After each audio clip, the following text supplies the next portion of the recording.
can't stop breathing. He was, and he was just staring. I let it go 5 minutes before I sprung it on him that it was crap, you know, because I thought he was going to fall over. Well, Slash says he's in good shape now. You know, he's not totally a health fiend, but everything's going good. Yeah, I mean, everybody will get in better shape once we, like, you know, get some, you know, some form of regimentation down, you know, and stuff, and realize what we're in and what we're doing, and we're doing it every day because we want to take this for the long haul, and as long as that can be.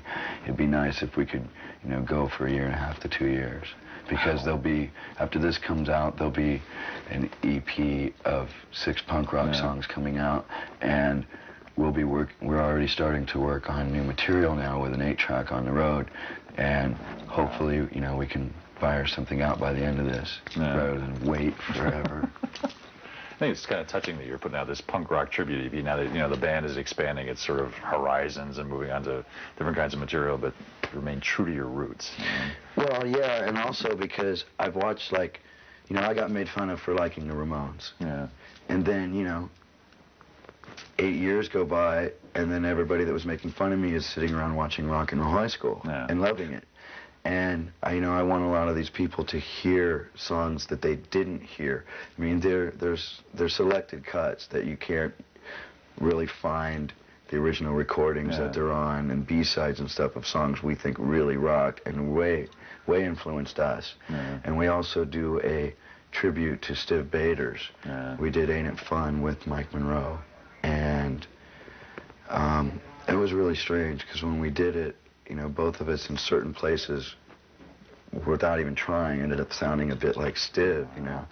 Candles would flicker and bells would ring for no reason, and we were like, Stiv's here. God. And Johnny Thunders died, too. It's been a bad year for those guys. We were talking to a lot of the fans out for like hours out front tonight. They're just telling Slash it's amazing that given the amount of material that's actually come out from Guns N' Roses, not a lot for like a major band, but there's really this connection between the fans and the group. I mean, it's just incredible. Do you still get to talk to people and get some feedback from them? Can you do that? Can you go out and like just meet them? Yeah, I mean, I have to usually somewhat keep it a bit controlled and stuff so things don't get crazy and stuff. But, you know, I was out signing autographs and talking to other people tonight. And, or I'll, like, keep in touch with somebody who does have a really good ear to the street and stuff, you know, so I can keep up with what's going on out there and keep aware and keep up to date and stuff, even if I'm busy and have to stay home and work on my record. I mean, do you think this is because of the state of music at the moment? It's like this kind of whatever this stuff is on the charts. I mean, you're like the only guys. Yeah, I'm not bagging on anybody else, but there's a lot of people that are just worried about being rock stars or individual rock stars in bands, you know. And I mean, there's a lot of, with Guns N' Roses fans, there's a lot of Axl, you know. But it's like, this is a band, and I wouldn't be able to do what I do the way I do it, and wouldn't be able to get the recognition if I didn't have the band I have being supportive and playing the music that they play that makes me run around and stuff. You know, we all pretty much get off on each other a lot, you know, so it's definitely a band thing. It's, you know, it's weird because it's like the Doors movie wasn't really about the Doors, you know, but I mean, you knew that was going to happen and stuff, but it was, there wouldn't have been, you know, the place for him to do what he did if he didn't have that band. Yeah, right, precisely. And you met Arnold Schwarzenegger too, I gather. I mean, Arnold was great. Arnold's really nice. How did this happen? He apparently is a Guns N' Roses head. You know, and he was working on his movie, and he said that he was talking with Jim Cameron, the director who did The Abyss, and he was saying he wanted to get some good music, some hard music, some Guns N' Roses. Some really strong for like stuff. A very long time, and finally, like, in the last month, all of a sudden he was like, I think you're right. And I was like, it's a little late. But what worked out really cool is we wanted to put out a version of a song, You Could Be Mine. And also with Don't Cry, so we have a rocker and a ballad. And we let them listen to a lot of the material, and the song they picked was You Could Be Mine. And so it worked out good for both of us. And we shot a video for it we filmed the show in the Ritz, and then, you know, I guess Arnold was flying back from Cannes or something going, I want to be in the video. So Arnold got all his people and put together a video. So we'll have yet to see what it's like. Have you seen the movie? I saw the movie. I liked it. It's Terminator meets The Abyss. It's real high-tech. Yeah. You know, I don't want to give anything away about it. Does your song crop up in a particularly moving part of the movie? The song pops up in a way that the kids will like go, yeah, and they'll love it, you know, and that's a lot of fun, because I remember being like that when I was a kid, you know, I wanted to just crank my rock and roll, you know, and so it works real good that way, and it's pretty energetic. Yeah. Was Skid Row the first band that came to your mind when you said we need an opening act? Who should we get? So it's got to be them. Well, we just figured that we wanted a really high energy. We wanted to give the people something they really wanted, more than other acts at the time, and something on a hard rock vein. And we, Skid Row was doing really great, and people wanted them. And then Sebastian and I get along great. Yeah. You know, we're hoping to work together some, and like record together. It just, we want. I told you that last time. We want to do a version of Amazing Grace. So we haven't got to it yet, but. I just thought it would be a good package because it will only be for a while, you know, and then they're going to go with a couple other bands and then hopefully go to headlining themselves.